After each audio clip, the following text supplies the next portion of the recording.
Silakan dulu Bapak Ibu. Shalom.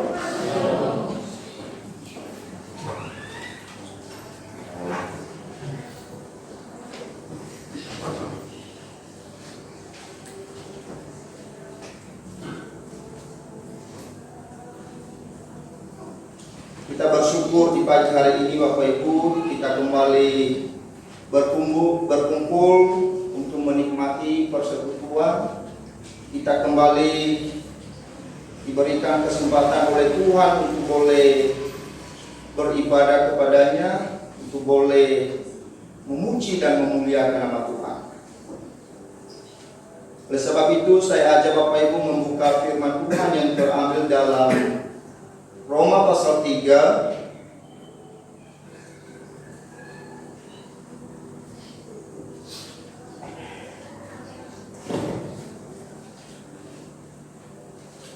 Roma pasal 3 ayat 23 sampai 24. Roma pasal 3 ayat 23 sampai 24. Kalau sudah ditemukan, saya akan membacakan kepada kita sekalian dan Bapak Ibu memperhatikannya di dalam hati.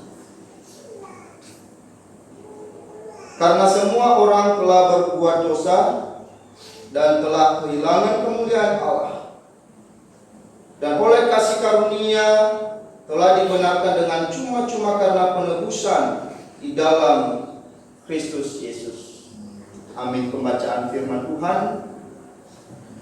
Nah Bapak Ibu yang saya kasihi, kalau saya mengandaikan di tangan kanan saya ini ada emas misalnya, lalu kemudian di tangan kiri saya ini ada permen, lalu permen ini saya bungkus dengan rapi, saya bungkus dengan indah sehingga kelihatannya menarik. Lalu kemudian hal yang sama saya lakukan, emas ini saya bungkus juga, tetapi saya bungkus dengan sembarangan sehingga kelihatannya sangat jelek, bahkan tidak menarik. Nah Bapak Ibu yang saya kasihi, saya deskripsikan permen ini adalah harta duniawi. Lalu saya gambarkan emas ini hal-hal yang terkait dengan pelayanan-pelayanan kita. Nah, kalau saya boleh jujur Bapak Ibu, kalau saya mau tanya kepada Bapak Ibu, mana yang Bapak pilih? Bungkusan yang rapi, yang menarik, yang indah, atau bungkusannya yang begitu jelek dan tidak terlihat baik? Pasti saya percaya bahwa Bapak Ibu lebih memilih yang lebih indah, yang lebih menarik, yang lebih indah, yang lebih yang lebih rapi. Nah inilah kehidupan manusia Bapak Ibu. Sadar tidak sadar bahwa yang dikejar oleh banyak orang saat ini adalah hal-hal yang sebetulnya tidak ada nilainya, hal-hal yang sebetulnya tidak ada maknanya. Emas dan permen ini mana yang lebih bernilai Bapak Ibu? Pastinya emas. Tetapi seringkali emas ini Bapak Ibu tidak dikejar oleh banyak orang karena kelihatannya tidak menarik, karena kelihatannya tidak indah, sehingga banyak orang yang mengabaikannya. Sedangkan permen ini begitu indah, begitu baik, begitu rapi kelihatannya, sehingga banyak orang yang begitu mengejarnya. Nah Bapak Ibu yang saya kasihi, inilah perbedaan, inilah yang kebanyakan orang tidak mengerti. Orang lebih mengejar hal-hal yang kelihatan menarik, kelihatan indah, padahal sama sekali tidak ada nilainya, sama sekali tidak ada artinya.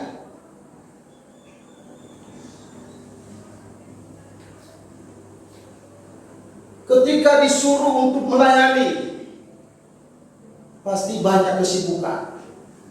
Tetapi ketika disuruh bekerja untuk mencari harta, untuk mencari duit, pasti siap untuk melakukan. Nah Bapak Ibu yang saya kasihi, Banyak orang yang sudah terjerumus di dalam hal-hal ini.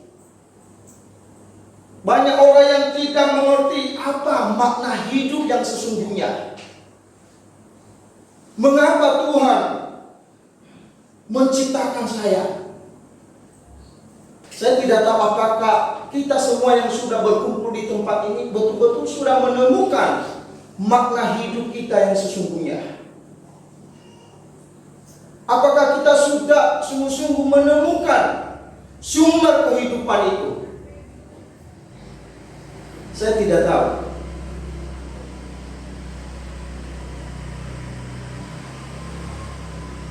Namun yang menjadi pertanyaan, bagaimana kita bisa sungguh mencari sumber kehidupan itu kalau sementara kita hanya berfokus pada hal-hal yang tidak bernilai, pada hal-hal yang sifatnya sementara.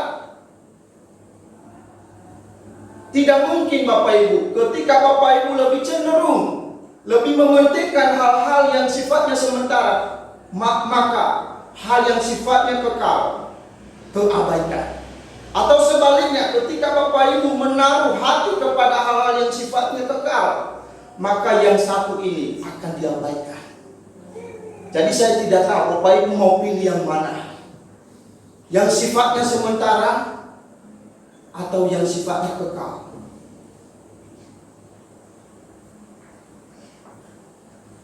Nah Bapak Ibu yang saya kasihi, inilah permasalahan yang terjadi di dalam kehidupan kita sebagai orang Kristen.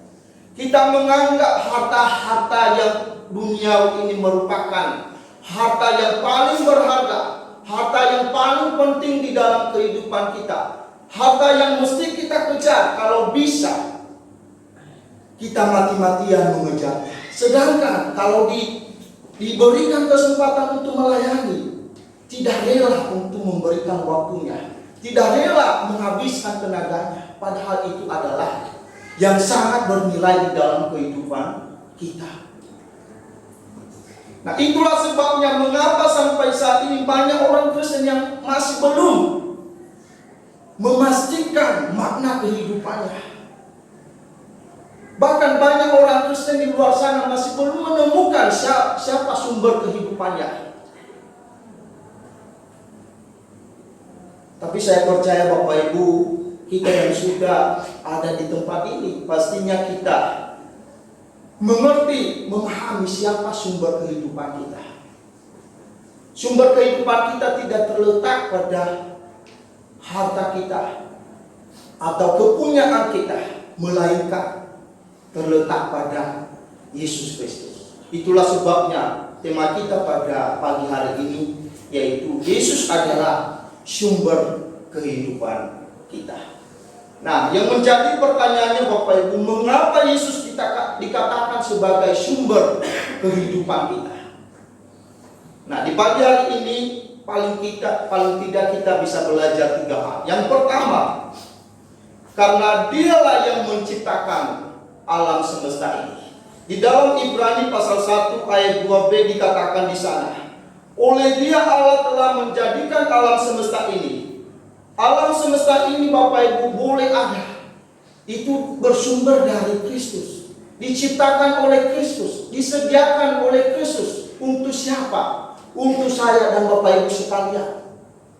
Coba bayangkan, kalau seandainya Tuhan menciptakan kita lalu Dia tidak menyediakan alam semesta ini untuk kita tinggal, untuk kita nikmati.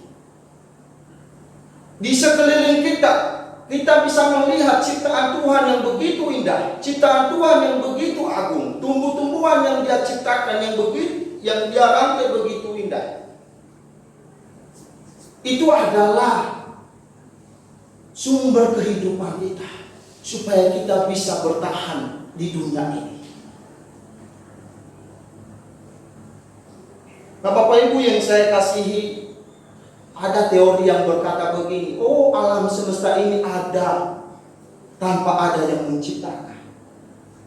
Tidak demikian Bapak Ibu, melainkan Alkitab mengatakan bahwa alam semesta ini diciptakan oleh Tuhan, diciptakan oleh Kristus. Nah, sekali lagi saya katakan, mengapa Kristus menciptakan ini? Mengapa Kristus menciptakan tumbuh-tumbuhan, menciptakan segala apa yang ada di alam semesta ini? Supaya kita boleh menikmati, supaya kita boleh bertahan hidup di dunia ini.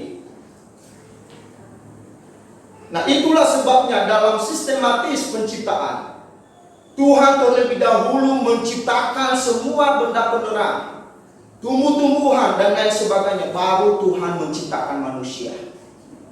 Mengapa duluan Tuhan menciptakan itu semua? Supaya manusia boleh bertahan hidup.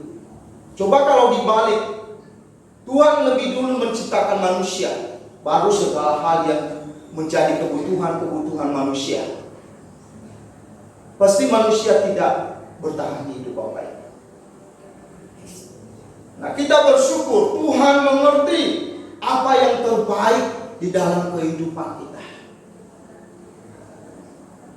Ciptaannya ini, penciptaannya ini, Bapak Ibu, sangat logis.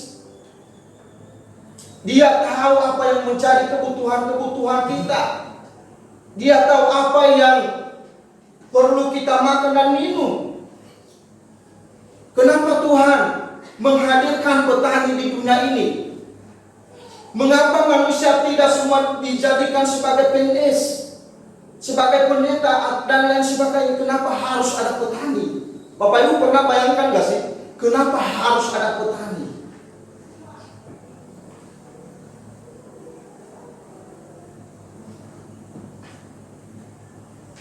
Inilah keunikan yang dilakukan Tuhan di dalam kehidupan manusia. Coba kalau seandainya tidak ada petani, untuk apa uangmu, untuk apa hartamu? Apakah engkau bisa memakan uang?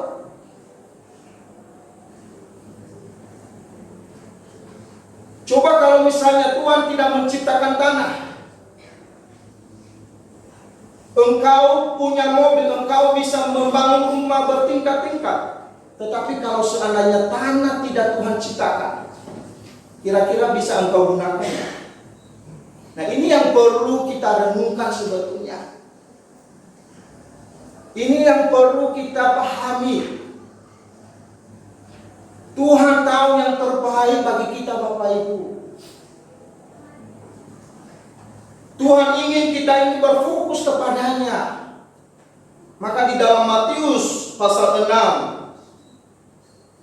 ayat 23 kalau tidak salah dikatakan di situ, carilah dahulu kerajaan Allah, maka semuanya ditambahkan kepadamu. Tapi justru sekarang manusia lebih mengutamakan hal-hal yang sifatnya sementara, kebutuhan-kebutuhan jasmani. Nah, Bapak Ibu yang saya kasihi di dalam nama Tuhan kita Yesus Kristus, sekali lagi saya katakan bahwa Tuhan menciptakan tumbuh-tumbuhan kepada kita supaya manusia bisa menikmati, supaya manusia tidak kelaparan, supaya manusia bertahan hidup.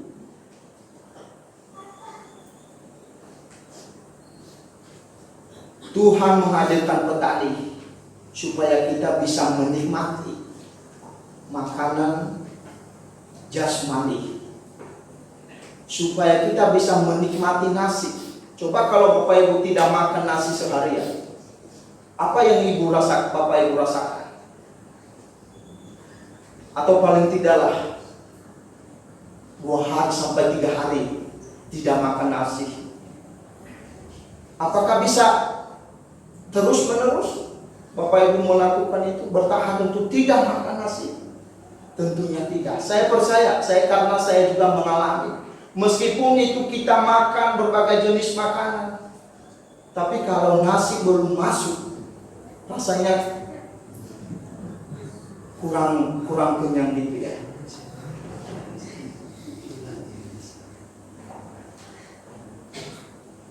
Nah, jadi itulah sebabnya Tuhan menghadirkan petani di dunia ini. Karena Tuhan tahu bahwa manusia ini membutuhkan makanan. Makanya jangan Bapak Ibu meremehkan petani. Makanya jangan Bapak Ibu sembarang membuang nasi. Nah Bapak Ibu, di tempat saya kalau ada nasi yang tersisa, itu saya tidak buang Bapak Ibu, saya kasih di kulkas. Karena besoknya saya bisa panasin lagi. Mungkin bagi orang kaya ngapain disimpan-simpan gitu ya. Tapi bagi saya itu sangat berharga karena saya tahu jerih payah seorang petani. Tapi banyak orang Kristen yang sok-sok kaya. Kalau nasinya udah dingin, dibuang sembarangan. Nah Bapak Ibu yang saya kasihi, mari kita merenungkan hal ini.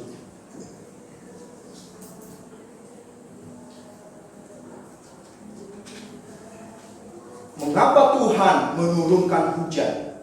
Coba kalau misalnya Tuhan tidak menurunkan hujan.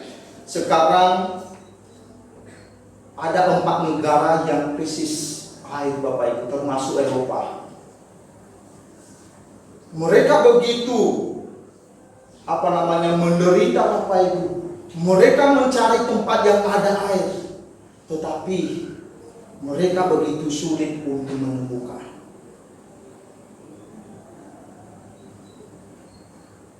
Coba kalau misalnya Bapak Ibu tidak minum air selama 1 minggu. Coba kalau misalnya Tuhan tidak menurunkan hujan selama 1 tahun. Apa yang terjadi? Pasti semua orang menderita.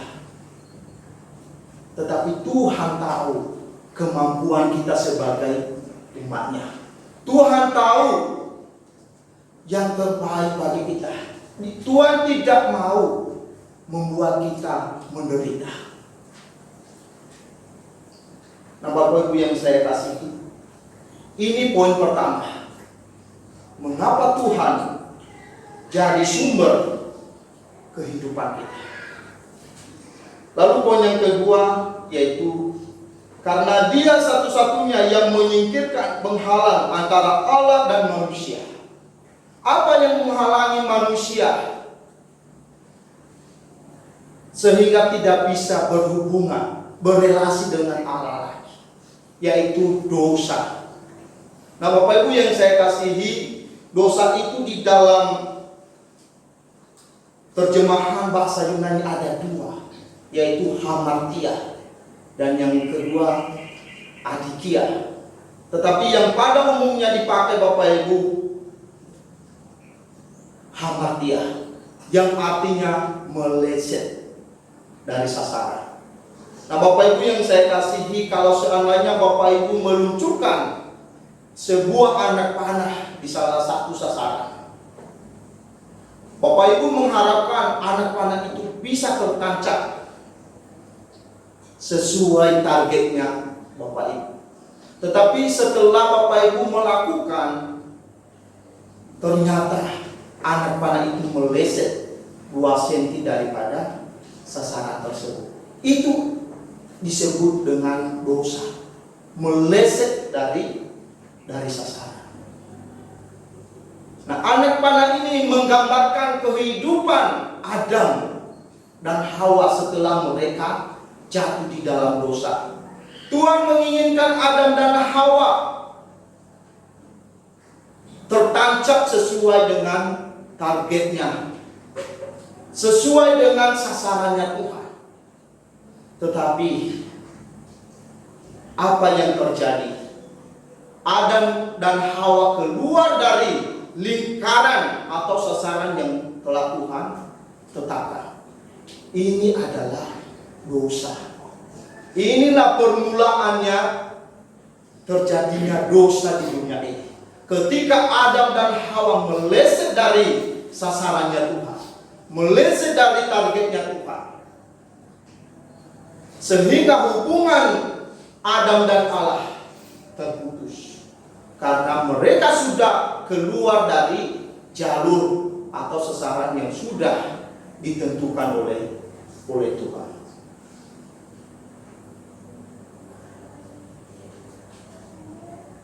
Ketika Tuhan memberikan peringatan kepada Adam, Adam, semua pohon dalam taman ini boleh kau makan, tetapi pohon pengetahuan tentang yang baik dan yang jahat, janganlah kau makan buahnya. Sebab pada hari engkau memakannya, pastilah engkau mati. Tetapi apa yang terjadi Bapak Ibu? Apakah Adam menuruti hal itu? Tidak, melainkan melanggar perintah itu. Adam memakan buah pohon yang dilarang oleh Tuhan. Itulah yang disebut meleset dari sasaran, meleset dari targetnya Tuhan. Targetnya Tuhan dari awal, Adam itu tidak memakan buah pohon itu. Tetapi Adam melanggar perintah Tuhan. Itulah yang disebut dengan meleset dari sasaran. Sasarannya Tuhan. Dan itu adalah dosa. Dosa itu adalah ketika manusia tidak menuruti, tidak melakukan apa yang Tuhan targetkan, apa yang Tuhan tetapkan. Tuhan menginginkan Adam untuk tetap berada dalam sasaran yang sudah ditentukan dan ditetapkan oleh Tuhan baginya. Bahwa Adam tidak boleh keluar dari sasaran tersebut. Maka ketika Adam keluar dari sasaran tersebut, maka Adam berdosa kepada Tuhan. Karena Adam sudah keluar dari koridornya Tuhan. Karena sudah keluar dari sasaran yang sudah ditargetkan oleh Tuhan. Maka ketika Adam meleset dari sasarannya Tuhan, maka hubungan Allah yang begitu baik, yang begitu indah, sebelumnya Adam dan Allah itu kayak sahabat, berteman, mereka berkomunikasi dengan bebas. Allah memberitahukan kepada dia pohon-pohon yang ada di taman itu. Tetapi setelah Adam melanggar perintah Tuhan, maka hubungan yang baik itu jadi rusak. Nah, Bapak Ibu yang saya kasihi, sebelumnya Tuhan sudah memperingati Adam. Adam, ketika engkau memakan buah pohon pengetahuan yang baik dan yang jahat itu, pastilah engkau mati. Mari kita memperhatikan Bapak Ibu, mari kita perhatikan kalimat ini. Apakah ketika Tuhan memberikan peringatan kepada Adam, ketika engkau memakan buah pohon pengetahuan yang baik dan yang jahat, maka engkau pasti demam loh, engkau pasti sakit loh kalau engkau memakan buah pohon itu. Apakah demikian?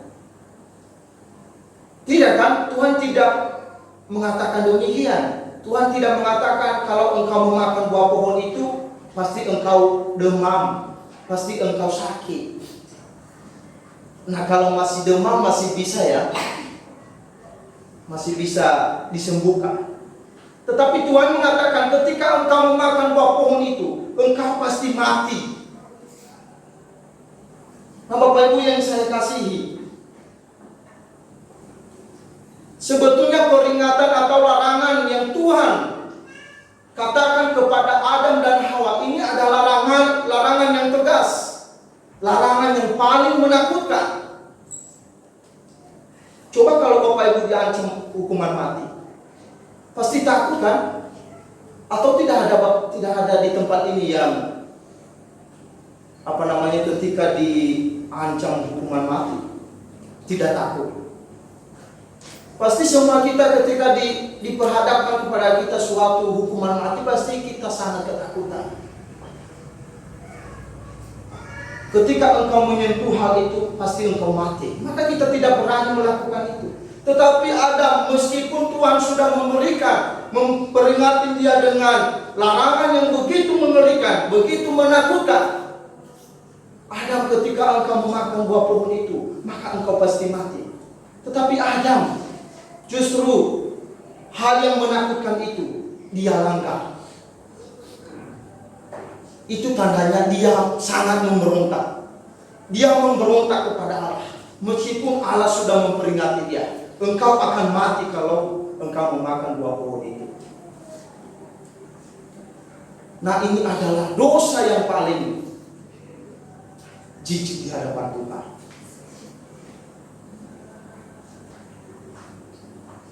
Mengapa Tuhan memberi larangan seperti ini, Bapak Ibu? Supaya Adam tetap memelihara perintah Tuhan dan tetap memelihara hubungan Adam dengan Tuhan. Itulah sebabnya Tuhan memberikan perintah kepada Adam.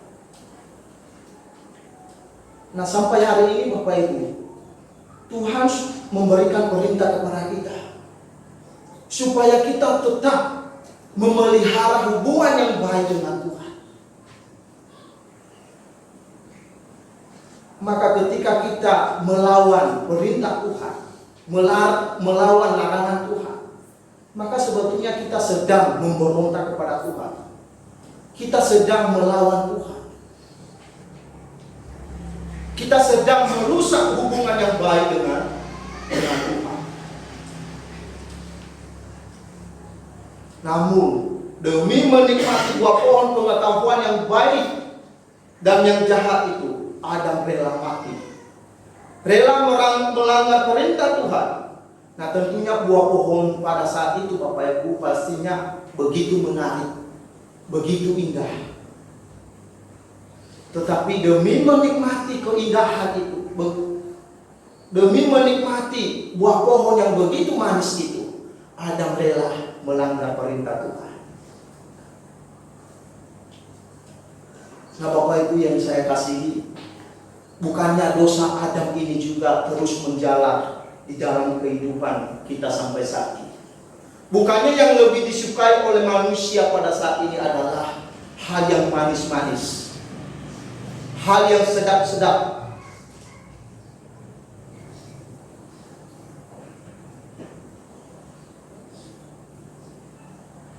Ketika misalnya disuruh memilih pada waktu yang sama, ada yang meninggal, lalu ada yang menikah. Kira-kira Bapak Ibu memilih yang mana? Pergi ke tempat duka atau pergi ke tempat pernikahan? Pasti lebih banyak memilih ke tempat pernikahan, karena di sana bisa bersuka cita, bisa senang-senang, bisa bergoyang-goyang, bisa dansa. Tapi kalau di tempat duka mana ada itu? Yang ada hening.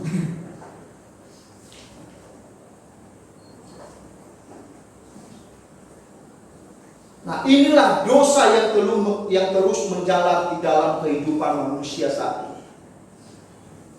Kalau disuruh pelayanan, aduh, sorry ya, waktu saya masih belum ada untuk melayani. Pekerjaan saya begitu menumpuk. Nah, Bapak Ibu yang saya kasihi, inilah dosa Adam yang terus menjalar di dalam kehidupan manusia dan secara khusus di dalam kehidupan kita sebagai orang Kristen.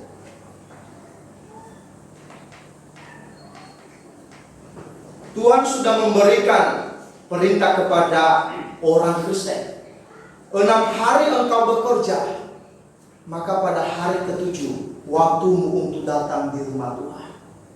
Tetapi saking asik orang Kristen untuk bekerja, maka mereka lupa kalau hari ke-7 itu adalah kepunyaannya Tuhan.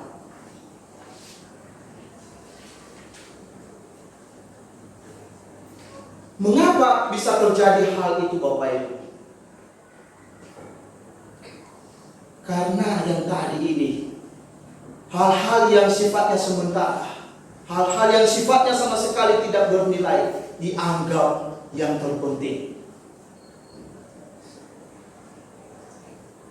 Tuhan menginginkan di hari yang ke-7 itu agar umatnya, agar pengikutnya menikmati persekutuan dengan Tuhan, Berkumpul di rumah Tuhan bukan keluyuran di mana-mana.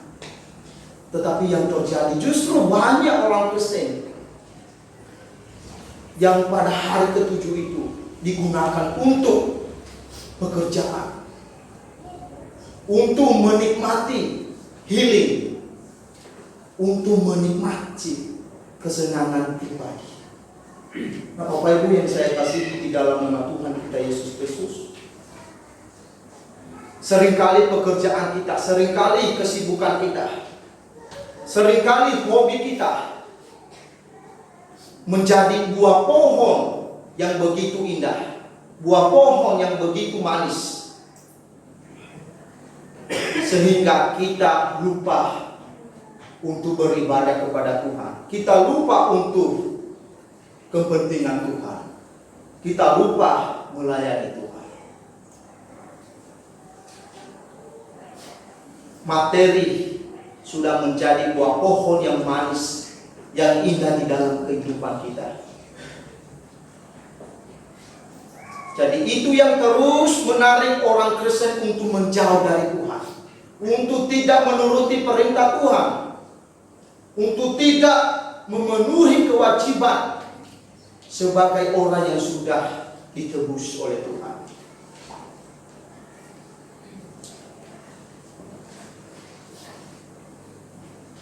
Nah, Bapak Ibu yang saya kasihi, apa yang menyebabkan Adam melanggar perintah Tuhan? Tidak hanya sekedar tadi buah pohon yang begitu manis dan indah itu, tetapi karena ada bisikan daripada setan. Kira-kira setan pernah menggoda enggak untuk hal-hal yang buruk? Pasti setan tidak melakukan hal itu. Pasti setan menggoda orang Kristen di dalam hal-hal yang begitu menarik.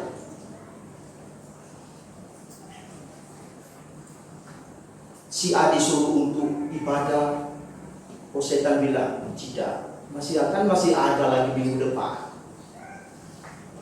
Si A ternyata sibuk, lalu setan lagi terus menyuruh, masih ada lagi, masih lama waktunya kok.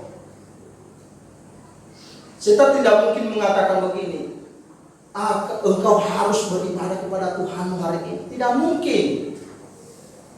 Setan itu adalah musuhnya Allah. Tidak mungkin dong mendukung pekerjaan daripada musuh. Setan itu menawarkan hal-hal yang manis-manis. Ketika ada persekutuan, ayo kita persekutuan. Aduh, sorry, teman saya tadi ajak saya untuk healing, untuk jalan-jalan. Sorry ya, saya tidak bisa datang hari ini. Nanti kalau saya tolak permintaan teman saya nggak enak sama dia.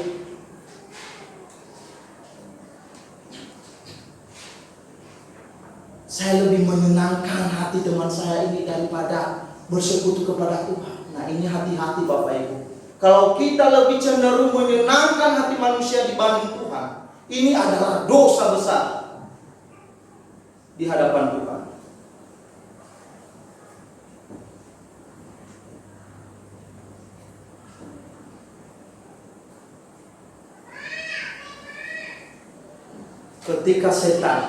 Ketika Adam menuruti bisikan daripada setan, mendengarkan godaan dari setan, itu artinya bahwa Adam ini sudah memihak kepada setan. Seperti itu tandanya bahwa Adam itu sedang berlawanan, sedang bermusuhan kepada Allah. Dia sedang bermusuhan kepada Allah. Nah, Bapak Ibu yang saya kasihi, pertanyaannya, apakah ketika Adam memakan buah pohon pengetahuan yang baik dan yang jahat itu, kira-kira dia langsung mati? Kalau tidak, terus apa makna dari bagian ini? Ketika engkau makan buah pohon pengetahuan yang baik dan yang jahat itu, Adam, engkau pasti mati. Adam masih baik-baik saja kan? Adam masih bisa melarikan diri, menyembunyikan diri di hadapan Tuhan. Nah, Bapak Ibu yang saya kasihi, mati di dalam bagian ini tidak diartikan secara hurufiah, secara jasmani, tetapi mati secara rohani. Artinya tidak ada hubungan Adam dengan Tuhan. Nah, ini yang namanya mati secara rohani. Maka ketika kita tidak pernah membangun hubungan yang baik dengan Tuhan, tidak pernah melayani Tuhan, tidak pernah berdoa kepada Tuhan, maka pada saat itu kita sedang mati rohani.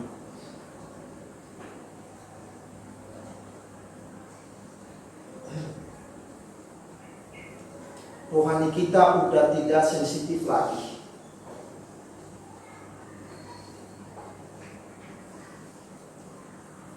Jadi ketika Adam melanggar perintah Tuhan, maka pada saat itu hubungan Adam dengan Allah sudah rusak, sudah terputus. Kemuliaan Allah yang ada di dalam pribadi Adam telah hilang.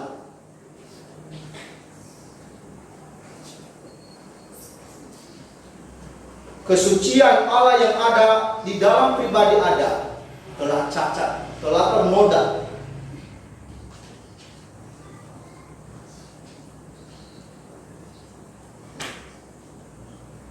Maka Adam tidak mungkin lagi bisa mencapai sasarannya Tuhan. Tidak mungkin lagi mencapai target yang telah Tuhan tetapkan. Orang yang sudah jatuh di dalam dosa, Bapak Ibu, tidak mungkin bisa bersatu dengan Allah yang begitu kudus. Tidak mungkin. Dosa tidak bercampur dengan kesucian. Adam yang sudah jatuh di dalam dosa tidak mungkin bisa bersatu kepada Allah yang begitu kudus, kepada Allah yang begitu agung, kepada Allah yang begitu suci.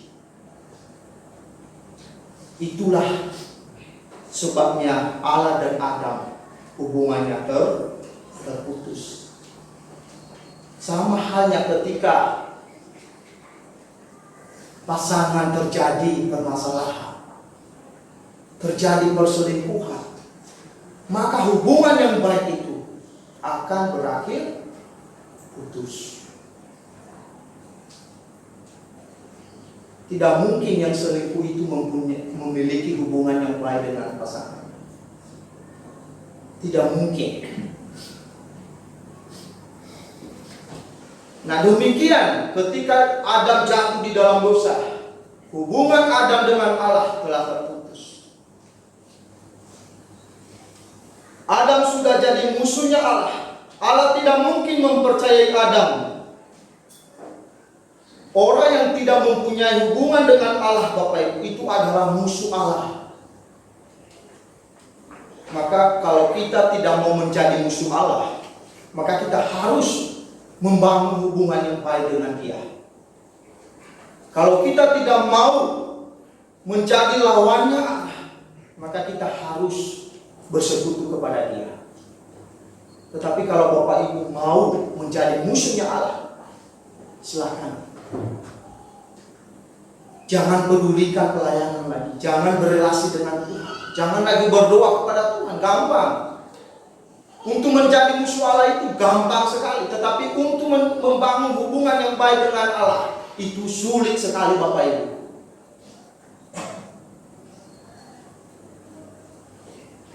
Tetapi untuk menjadi musuh Allah gampang.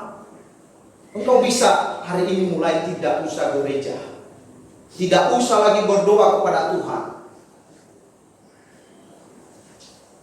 Gampang. Apakah Allah sedih ketika engkau meninggalkan Dia?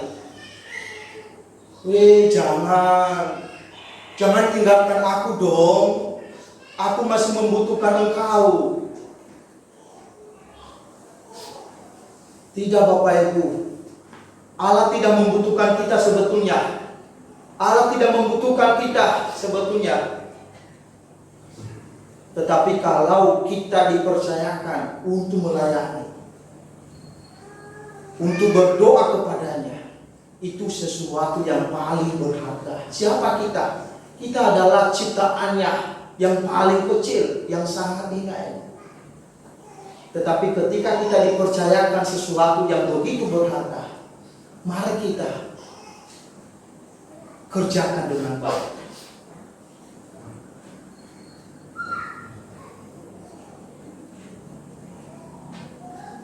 Maka jangan sesekali bilang kepada Tuhan, aku tidak mau lagi datang ke gereja, aku tidak lagi mau melayani Tuhan. Rasain. Gak apa-apa kalau Bapak Ibu bisa mengatakan kepada saya, aku tidak lagi, atau bilang, katakan kepada Pak Pendeta, aku tidak mau mendukung lagi Pak Pendeta untuk melayani. Tidak apa-apa.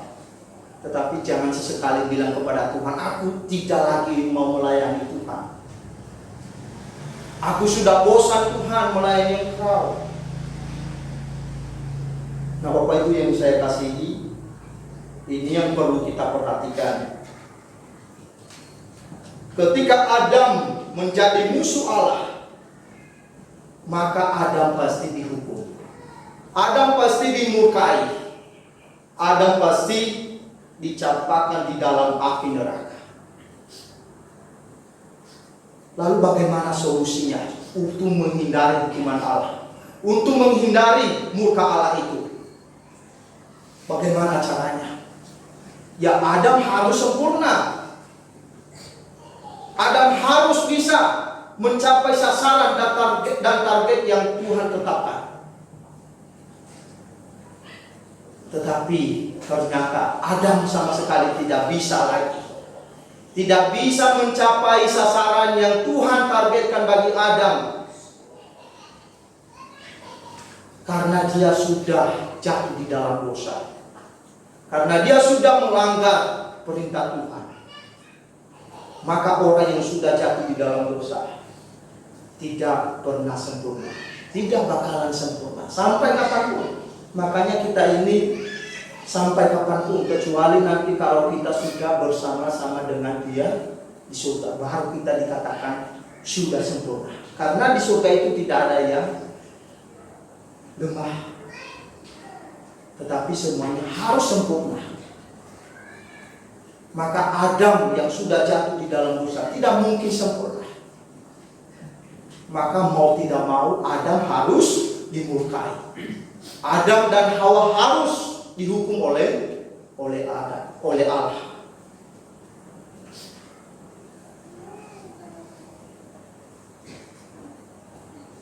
Tetapi Allah juga mengasihi Adam dan Hawa. Nah, Bapak Ibu yang saya kasihi, bagaimana supaya hukuman Allah itu, murka Allah itu tidak terjadi di dalam kehidupan Adam dan Hawa? Ya, satu-satunya solusi adalah harus ada yang menebus, harus ada korban untuk menebus kesalahan daripada Adam dan Hawa. Dan korban itu Bapak Ibu, korban yang sempurna. Tidak mungkin korban yang tidak sempurna. Dan korban itu harus hanya dipersembahkan satu kali untuk selama-lamanya. Beda kalau di perjanjian lama Bapak Ibu, satu kali setahun. Tetapi yang Tuhan inginkan satu kali untuk selama-lamanya. Nah, jadi harus ada korban penebusan, dan korban itu sempurna. Dan tentunya tidak bisa terjadi dari pihak manusia. Tidak mungkin manusia yang sudah jatuh di dalam dosa Bapak Ibu dapat menebus manusia yang sudah jatuh di dalam dosa.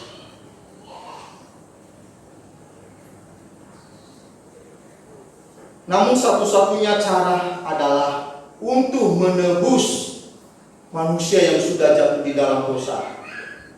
Allah harus datang ke dalam dunia dan mengambil rupa seorang manusia. Itulah Yesus Kristus.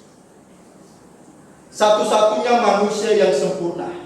Dia lahir ke dunia dan lahir di kandang yang hina. Dan di atas kayu salib, dia mengerjakan dengan tuntas segala hutang dosa saya dan Bapak Ibu, sehingga dia berkata, sudah selesai. Nah Bapak Ibu yang saya kasih, inilah sesungguhnya kehidupan yang sangat bernilai. Ketika saya dan Bapak Ibu sudah ditebus oleh Kristus. Ketika Bapak Ibu sudah ditarik dari hukuman kekal. Inilah kehidupan yang sesungguhnya.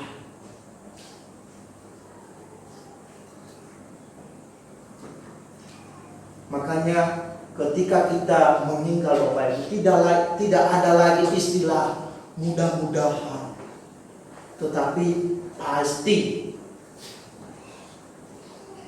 Makanya saya sangat geli ketika ada orang Kristen, ada yang meninggal, mudah-mudahan diterima di sisi Tuhan. Moga-moga amal ibadahnya diterima di sisi Tuhan. Moga-moga Tuhan menyediakan tempat yang indah baginya. Nah Tuhan terus ditaruh di mana kalau dia ditaruh di tempat yang indah? Moga-moga ditempatkan di samping kanannya Tuhan. Lalu Tuhan di mana? Di kiri, engkau di kanan. Banyak orang Kristen Bapak Ibu, kalau Bapak Ibu lihat di Facebook, ada yang meninggal, moga-moga amal ibadahnya ya diterima di sisi Tuhan. Kalau bisa dia ditempatkan di sisi Tuhan yang Maha Esa. Kalau bisa ditempatkan di kanan Tuhan. Nah Bapak Ibu yang saya kasih, inilah akibatnya kalau tidak sungguh-sungguh belajar firman Tuhan. Kalau tidak sungguh-sungguh memberikan perhatian pada firman Tuhan. Kalau tidak sungguh-sungguh mendengarkan isi hati Tuhan, perintah Tuhan. Makanya penting sekali Bapak Ibu kita belajar firman Tuhan. Syukur, kita bersyukur di Bali, di gereja Elos Bali ini ada Bible Study. Saya sangat bersyukur Bapak Ibu bisa pelayanan di tempat ini. Meskipun latar belakang saya teologi, tetapi saya juga terus belajar. Di tempat lain Bapak Ibu jarang ada Bible Study. Tetapi ini rawan juga kebanyakan orang tidak mau. Makanya setiap ada Bible Study itu saya lihat beberapa orang saja.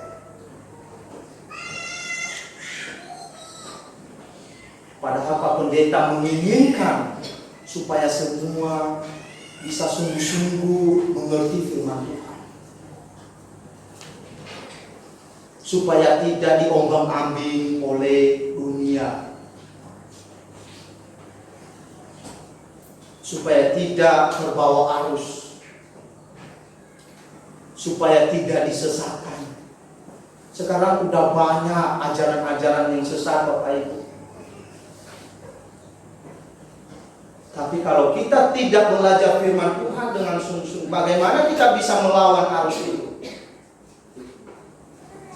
Kalau misalnya dikatakan Yesus itu ciptaanmu, kan ada di dalam Alkitab ciptaan.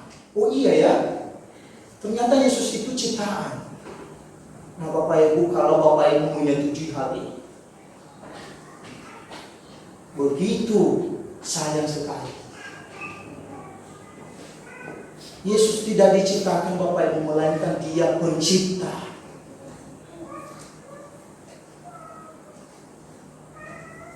Biasanya itu saksi Yehova yang selalu mengajarkan hal itu. Yesus itu ciptaan. Nah Bapak Ibu yang saya kasihi di dalam nama Tuhan kita Yesus Kristus, Ketika saya dan Bapak Ibu sudah ditebus oleh Kristus, maka disitulah kita menemukan kehidupan yang sesungguhnya. Di sana kita menemukan kembali kehidupan yang semula. Kita kembali mempunyai bagian di dalam Allah, dan kita kembali kepada sasaran Allah yang semula. Nah, jadi Kristus yang kembali memulihkan hubungan saya dan Bapak Ibu dengan Tuhan.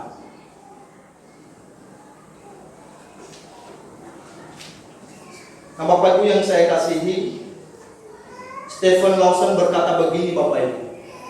Anda hidup damai bersama Allah atau sedang berperang dengan Dia. Tidak ada jalan tengah. Berdamai atau bermusuhan dengan Allah, tidak ada jalan tengah. Artinya Bapak Ibu, tidak ada alternatif antara berdamai atau bermusuhan dengan Dia. Nah, tentunya untuk berdamai dengan Dia, Bapak Ibu, kita dituntut untuk harus sempurna. Kita harus mampu memenuhi sasaran Allah. Kita harus mampu memenuhi targetnya Allah. Namun sekali lagi saya katakan bahwa manusia yang sudah jatuh di dalam dosa mustahil dapat memenuhi targetnya Tuhan. Mustahil mampu memenuhi tuntutan Allah. Mustahil manusia mampu mencapai targetnya Tuhan. Karena tuntutan dan targetnya Tuhan itu sempurna, Bapak Ibu. Engkau mempersembahkan sebanyak binatang untuk pendamaianmu bagi Tuhan, itu tidak mungkin. Engkau menyerahkan segala hartamu untuk menebus segala dosamu, itu tidak mungkin. Karena semuanya itu tidak dapat memuaskan keadilan Allah. Jangan pikir bahwa mentang-mentang engkau punya harta begitu banyak, engkau bisa menyuap Tuhan supaya engkau bisa berdamai dengan Dia. Tidak. Persembahanmu itu, hartamu itu di hadapan Tuhan itu tidak ada artinya, Bapak Ibu. Itu nol itu. Makanya saya geli sekali kalau masih ada orang yang begitu mengandalkan harta kekayaannya. Saya tidak bilang harta itu tidak penting. Penting, Bapak Ibu. Uang itu penting sekali di dalam kehidupan kita. Selama kita ada di dunia ini, kita membutuhkan duit, kita membutuhkan harta. Tidak ada orang yang mengatakan, oh saya tidak membutuhkan uang. Penting. Tetapi itu tidak bisa engkau jadikan sebagai sarana untuk pendamaian bagi Tuhan. Itulah sebabnya Allah sendiri yang berinisiatif datang ke dalam dunia di dalam pribadi Yesus Kristus. Karena Ia tahu persis bahwa manusia tidak bisa menebus dosa. Manusia tidak mungkin dapat memenuhi segala tuntutannya. Karena tuntutannya itu adalah sempurna. Maka yang bisa memenuhi tuntutan tersebut adalah Yesus Kristus. Yesus Kristuslah satu-satunya jalan tengah yang mendamaikan manusia dengan Allah. Inilah yang disebut dengan Kristologi, yang artinya Bapak Ibu jembatan. Coba kalau misalnya jembatan itu sudah rusak, sudah ambruk, kira-kira Bapak Ibu bisa lewat di atas enggak? Tentunya tidak. Jadi harus diperbaiki jembatan itu baru bisa Bapak Ibu melewatinya. Nah, demikian Kristus menjadi jembatan yang telah memperbaiki hubungan manusia dengan Allah. Sehingga manusia bisa berkenan di hadapan Tuhan. Jadi Kristuslah yang menjembatani yang kembali menghubungkan manusia dengan Allah. Hubungan yang sudah rusak itu karena dosa, Yesus Kristus kembali memperbaikinya, memulihkannya. Nah, inilah kehidupan yang sejati, kehidupan yang sesungguhnya Bapak Ibu. Ketika Bapak Ibu kembali dihubungkan kepada Sang Pencipta yang berkuasa mencabut nyawa.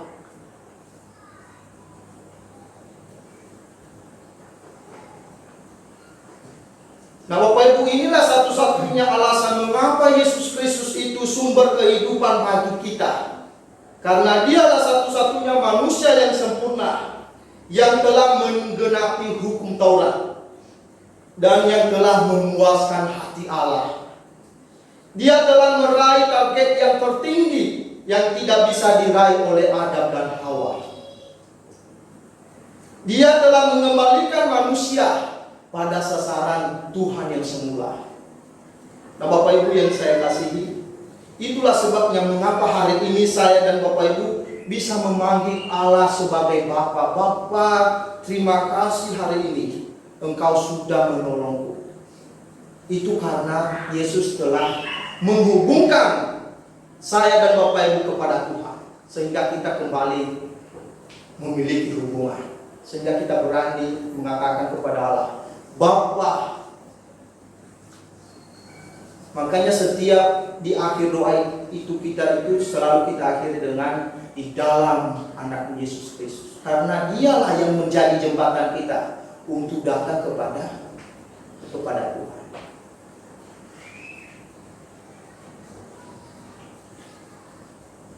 Dia telah meraih target yang tertinggi yang tidak bisa diraih oleh Adam dan Hawa. Dan dia telah mengembalikan kita pada sasaran Tuhan yang semula. Nah Bapak Ibu yang saya kasihi, tidak mungkin seorang anak kecil memiliki hubungan yang baik dengan ayahnya kalau sementara ayahnya telah mengusir dia dari rumah. Tidak mungkin kan memiliki hubungan yang baik. Orang tua sudah mengusir anaknya dari rumah. Bagaimana ada hubungan yang baik sementara ayah telah mengusir? Bagaimana pasangan dikatakan memiliki hubungan yang baik sementara beberapa hari yang lalu cowoknya itu berselingkuh dengan cewek yang lain? Bagaimana bisa dikatakan itu memiliki hubungan yang baik?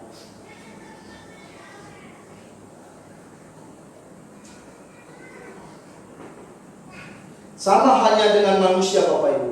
Hubungan Allah dan manusia kembali pulih karena Kristus.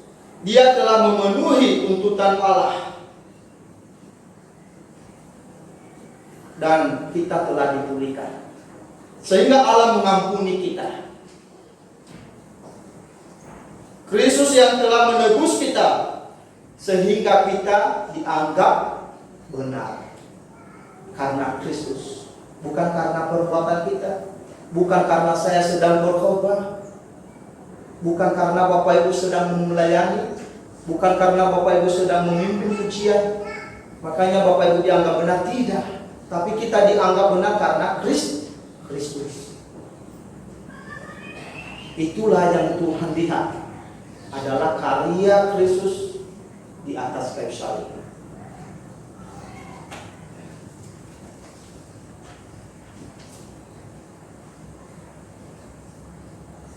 Nah inilah yang disebut dengan kehidupan rohani Bapak Ibu.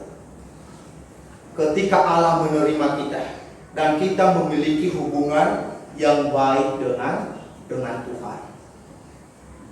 Engkau boleh punya harta, banyak harta, punya jabatan yang tinggi, punya aset di mana-mana, tetapi semuanya itu hanya untuk kehidupan jasmani di dunia ini.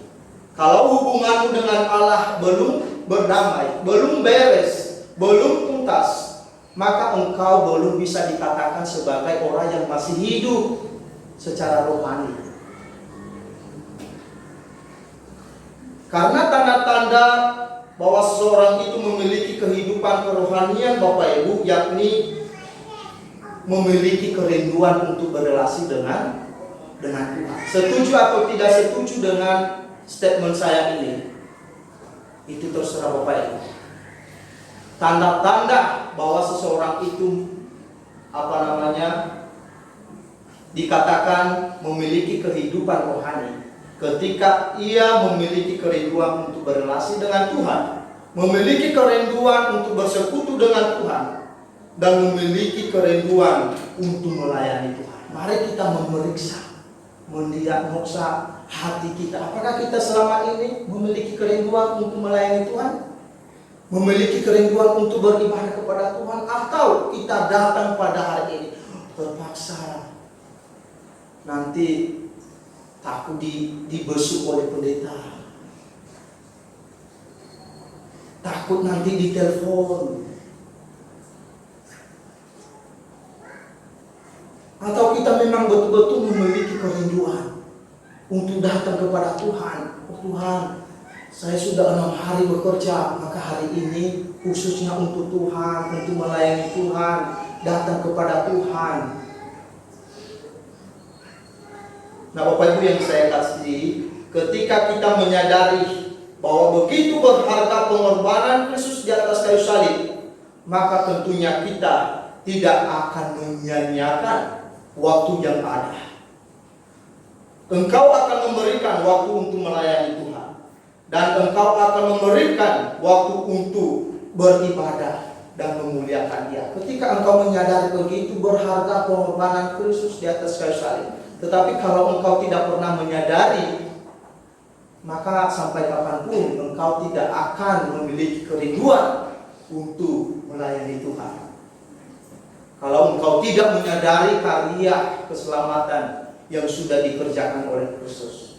Tetapi kalau engkau menyadari begitu berharga pengorbanan Kristus di atas kayu salib, maka lirik lagu yang berkata itu, menyenangkanmu, senangkanmu, hanya itu kerinduanku, itu sangat cocok kita untuk nyanyikan. Menyenangkanmu, senangkanmu. Tetapi kalau disuruh untuk melayani, hanya asal-asalan. Itu bukan lagi menyenangkan, itu terpaksa. Tetapi kita berani menyenangkanmu, senangkanmu, hanya itu kerinduanku. Tuhan berkata, lu sedang bohong saya. Engkau sedang munafik. Engkau sedang pura-pura di hadapan jemaatku. Karena Tuhan itu tahu hati kita Bapak Ibu.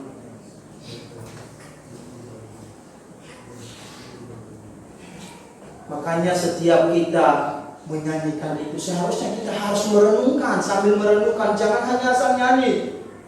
Oh Tuhanku, bila ku terpesona.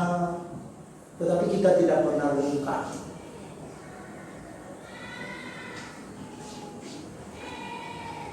Makanya setiap pujian itu ada maknanya sendiri Bapak Ibu. Makanya seharusnya kita, sebelum kita memilih pujian itu, kita harus seleksi dulu apakah pujian ini mempunyai makna atau tidak.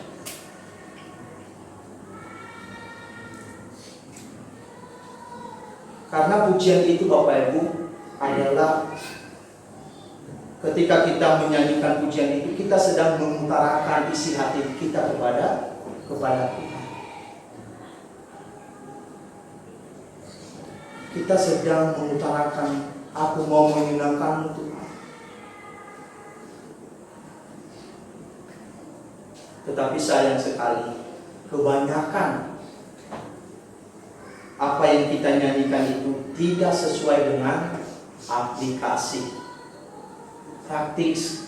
praktek kehidupan kita. Tidak sesuai. Kita hanya sekedar menyanyikan, tetapi kita tidak pernah melakukannya.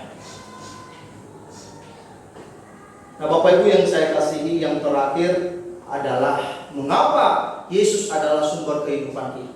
Karena Dia satu-satunya sumber pemeliharaan bagi kita. Di dalam Ibrani pasal 1 ayat 3 bisa ditampilkan. Ibrani pasal 1 ayat 3.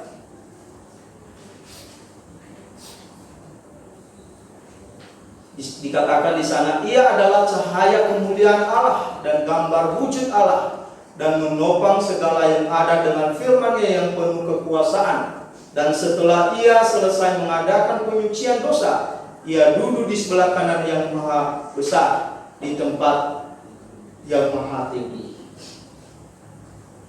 Nah, Bapak Ibu yang saya kasihi, ada 3 cara Tuhan gunakan untuk memelihara umat di dunia ini, yaitu yang pertama tadi itu melalui alam semesta ini. Jadi semua yang ada di dunia ini kita bisa menikmati. Bapak Ibu yang suka makan singkong, yang suka makan ubi, itu Tuhan yang menciptakan loh. Itu tidak ada tidak ada tanpa ada yang ciptakan. Jangan anggap itu tumbuh sendiri. Tidak, itu Tuhan yang ciptakan. Nah, singkong itu Bapak Ibu merupakan makanan yang berbiji. Itulah cara Tuhan memelihara kita di dunia ini. Dia menciptakan segala hal demi kelangsungan kehidupan kita sebagai umatnya. Sebetulnya kita double menikmati anugerah Tuhan. Kita bisa menikmati anugerah umum dan anugerah khusus. Apa anugerah umum? Semua alam semesta ini itu adalah anugerah umum, dan itu dinikmati oleh semua manusia. Lalu yang kedua, anugerah khusus. Kita menikmati anugerah khusus itu di dalam Kristus Yesus. Lalu yang kemudian Bapak Ibu, kita dipelihara melalui firman-Nya. Di dalam 2 Timotius pasal 3 ayat 16 di situ dikatakan, coba ditampilkan, 2 Timotius pasal 3 ayat 16.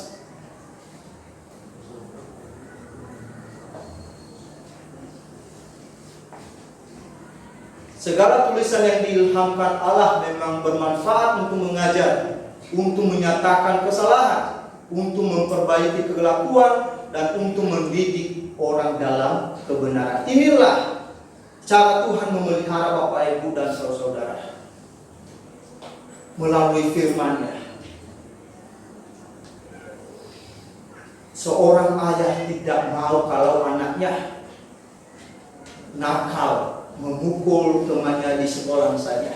Makanya sebelum anak itu berangkat dari rumah, pasti dia memberi nasihat. Nah, engkau harus belajar dengan baik, engkau harus jujur, tidak boleh nakal ya. Nah, demikian juga Tuhan. Dia memberikan kita firman-Nya supaya kita terarah, supaya kita itu tinggal di dalam kebenaran-Nya, supaya kita itu tidak jauh dari Dia, supaya kita itu tidak jatuh. Makanya Dia memberikan kita firman-Nya.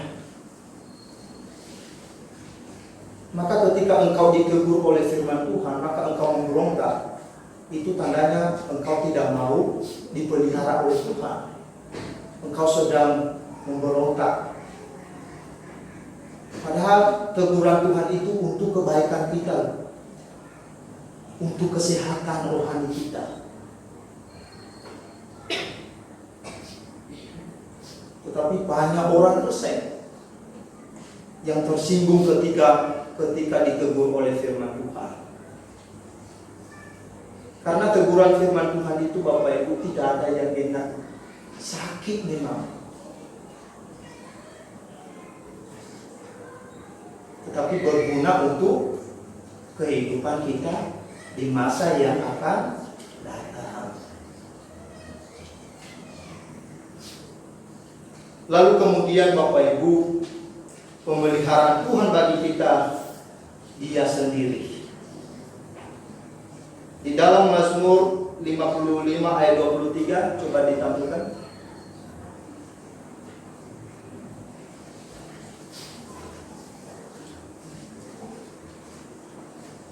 Dikatakan di sana, tetapi Engkau ya Allah akan menjerumuskan menjerumuskan mereka ke lubang sumur yang dalam. Orang penumpah darah dan penipu tidak mencapai setengah umurnya, tetapi aku ini percaya kepada. Nah, dia percaya kepada Tuhan. Dan ketika kita mempercayai Tuhan yang menggendong kita, yang memelihara kita, maka Dia yang terus memegang kita, memelihara kita. Dia yang pegang tangan kita.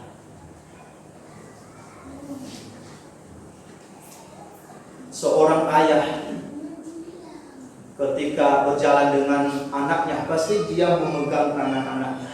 Kenapa? Dia tidak mau kalau anaknya itu tidak jatuh. Dia tidak mau kalau anaknya itu jatuh. Sehingga ayahnya harus memegang dia. Nah, demikian juga kita Bapak Ibu, Tuhan senantiasa memelihara kita, memegang kendali di dalam setiap kehidupan kita. Oleh sebab itu Bapak Ibu, mari kita melayani Kristus dengan sungguh-sungguh. Mari kita sungguh-sungguh menyenangkan Dia. Mari kita mempergunakan waktu yang ada, kesempatan yang ada untuk menyukakan hatinya. Sebab Dia sumber kehidupan kita, yang telah menciptakan alam semesta ini untuk menopang kehidupan kita selama ada di dunia ini, supaya kita tetap bertahan hidup. Lalu yang kedua, Dia yang telah menyingkirkan penghalang, yaitu dosa antara kita dengan Allah. Lalu yang ketiga, karena Dia telah menjadi sumber pemeliharaan satu-satunya bagi kita umatnya. Mari kita berdoa.